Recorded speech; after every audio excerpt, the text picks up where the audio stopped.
Welcome back. You're still watching Network Africa on Channels Television.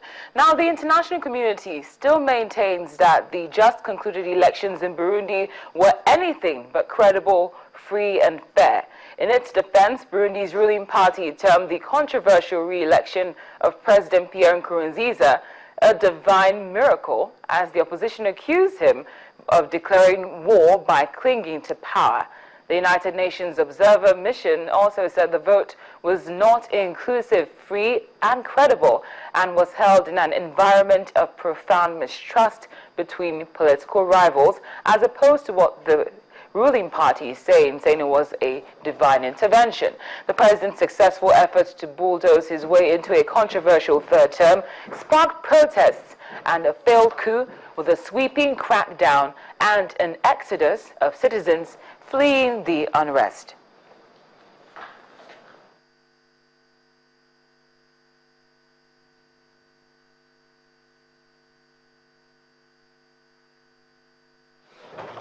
Now, unfortunately, we're now looking at what's happening in Egypt. Unfortunately, not only the heat has peaked there, the death toll from the heat wave also has, as 15 more people have died earlier this week after a heat wave set temperatures in Egypt soaring, raising the death toll to 76, as opposed to what we had yesterday when the death toll stood at 61.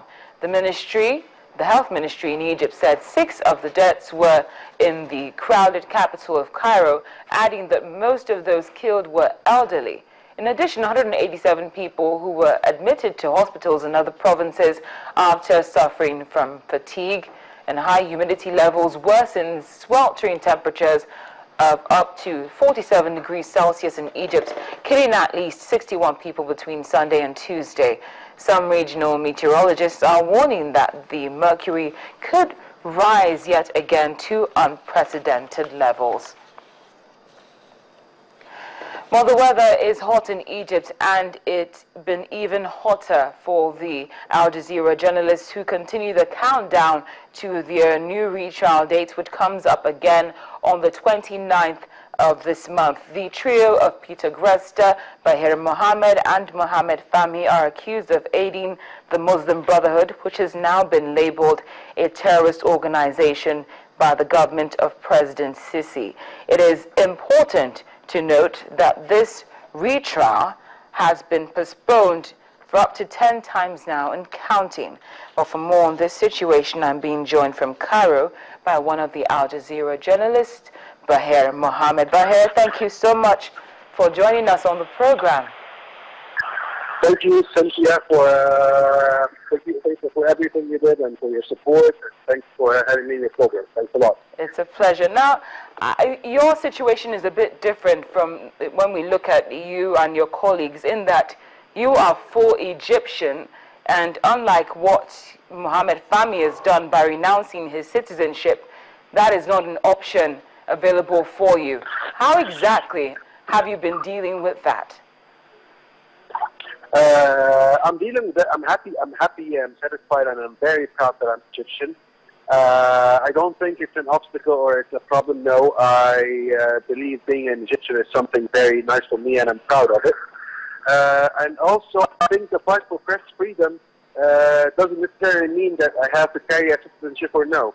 No, I always remember that Mandela, for example, he was fighting for the freedom and for the citizenship of South Africa, and he was very proud of being South African.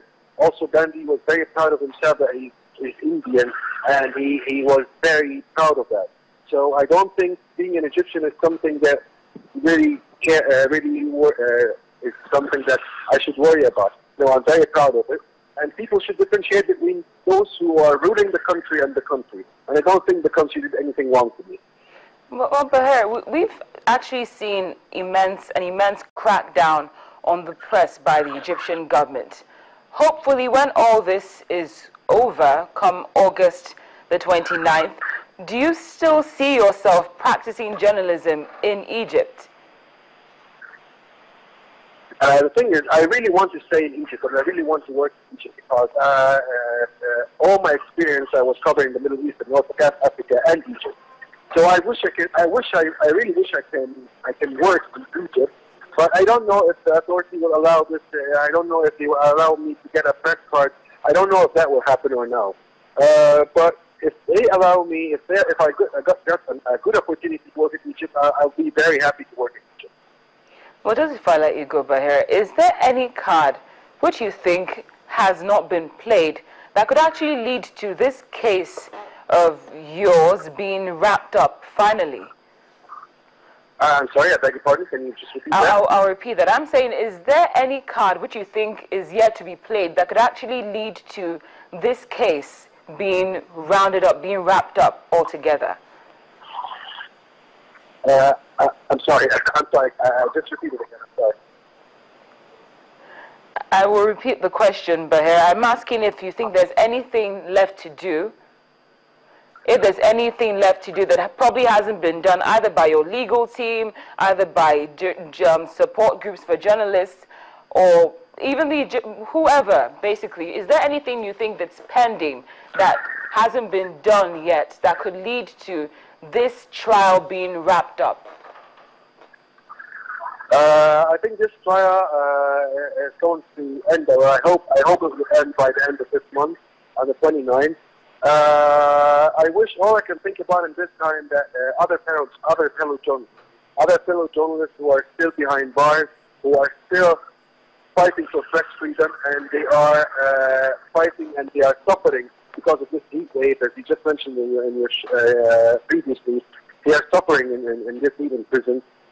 So they really in desperate need for support. They want support. And then also this issue I want to raise is this fight about me and Fahmy and Peter. It's not about us.